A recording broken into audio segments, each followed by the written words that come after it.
दोस्तों, आज हम एक ऐसे शख्स की बात करेंगे जिसे कौन नहीं जानता, जिनका नाम उनके आवाज की पहचान से होती है, जिन्हें हम अनेक नामों से जानते हैं, जैसे स्वर साम्राज्ञी, स्वर कोकिला, सुरों की देवी, सुरों की मल्लिका, सुर साधना, राष्ट्र की आवाज, सहस्त्रावधि की आवाज, भारत रत्न, सभी पद्म पुरस्कारों से सम्मानित, दादा साहब फाल्के अवार्ड, राष्ट्रीय फिल्म फेयर पुरस्कार, आजीवन फिल्म फेयर पुरस्कार, इसके अलावा राजीव गांधी पुरस्कार, महाराष्ट्र भूषण, महाराष्ट्र रत्न, फ्रांस का सर्वोच्च नागरिक पुरस्कार, अमेरिका का नागरिक मेडल, भारत सरकार द्वारा doctor of the nation award से सम्मानित, ऐसे हजारों पुरस्कार एवं सम्मानों से सम्मानित लता मंगेशकर जी, जिनका जन्म 28 सितंबर 1929 को मध्य प्रदेश के इंदौर में हुआ। इनके पिता दीनानाथ मंगेशकर और माता सेवंती मंगेशकर की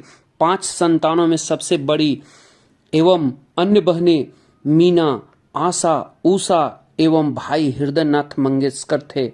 लता जी के पिता एक क्लासिकल सिंगर थे जो थिएटर में काम करते थे। 5 साल की आयु में इनके पिता ने उनके भीतर की महान गायिका को पहचाना। 13 वर्ष की उम्र में उनके पिता के निधन के बाद परिवार का बोझ उनके कंधों पर आ गया। ऐसे में पारिवारिक मित्र मास्टर विनायक ने उनकी मदद की।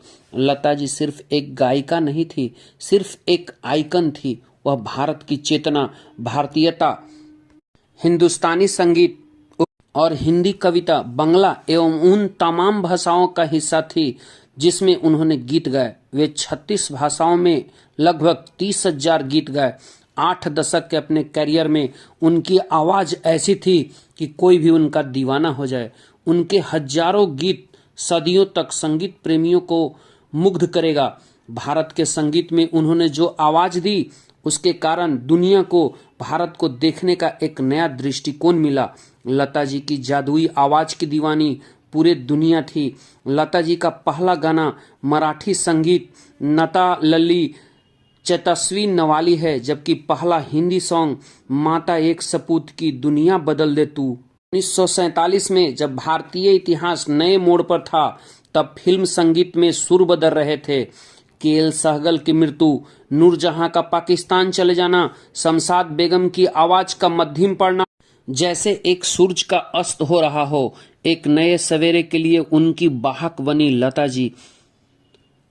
लता जी का सबसे दर्द भरा गाना कवि प्रदीप द्वारा रचित ऐ मेरे वतन के लोगों जरा आंखों में भर लो पानी, जो शहीद हुए हैं उनकी जरा याद करो कुर्बानी।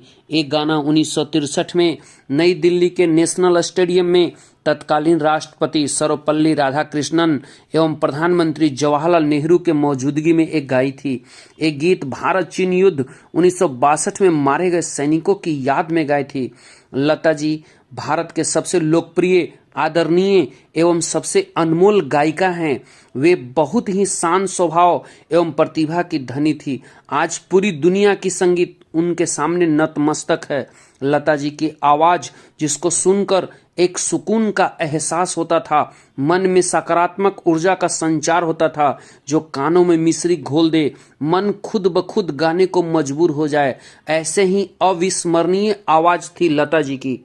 लता जी फिल्म निर्माताओं, निर्देशकों एवं संगीतकारों की पहली पसंद थी। वे हर गाने को विशेष बना देती थी, चाहे वो रोमांटिक, राग आधारित, भजन एवं देशभक्ति से ओतप्रोत हो। लता जी आज हमारे बीच नहीं रही। यह संगीत के दुनिया का सबसे अंधकारमय दिवस है, लेकिन अपने सुरीली गीतों के जरिए वह सदा अमर रहेगी। उनके गीत जीवन के हर रंग और हर भावना के साथी रहे। उनकी सबसे बड़ी पहचान तो उनकी आवाज ही रहेगी। सुरों के प्रति समर्पण की आवाज, best playback singer, legend Lata ji, जिन्हें हम भुला न पाएंगे। उन्हीं का बोल, तुम मुझे यूं भुला न पाओगे। एक गायकी से एक युग का अंत हुआ। उनका जाना संपूर्ण देश की अपूरणीय क्षति है।